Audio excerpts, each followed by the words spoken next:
special players substitute kan sai veng puthang kema ani hi pumpui al sar nei nia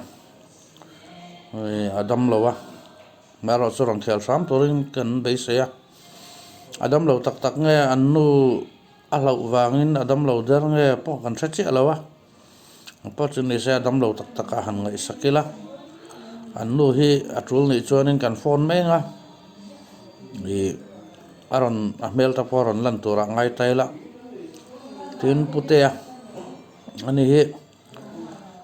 ahmel ena hi na fit zeka agem te hi afinga ani pais special player substitute kan ring klata kanin bia kanin contact renga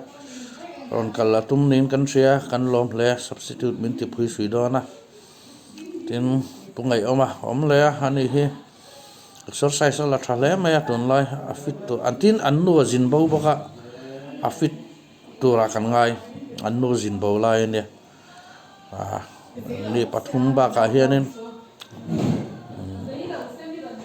pubela kan lan ya ani hi ezol lama na thoka in nia chuan kan sor thei tura kanin ngaya chulo le chuanin pudika lom le ani hi an puten an tira ni lo chuanin aron kaltura kan ngaya kan phone a piang hen an pute hen an lo tir an puten hen kan ril ru hi ain ang ani karinga i team lama aputele office lama aputen kan ma mo hian alo kun hi lawin ang che zela ngapo chuni senak tuk a chuanin an ma mo lo tura ngai taila ni pali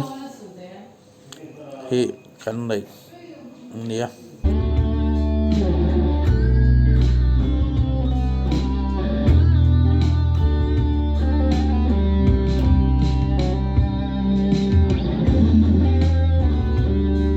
RPA enga mangai kima pugesto na sarngai oma ruata kim kima avita wiminga tike a kipar oh puje pia pudika oh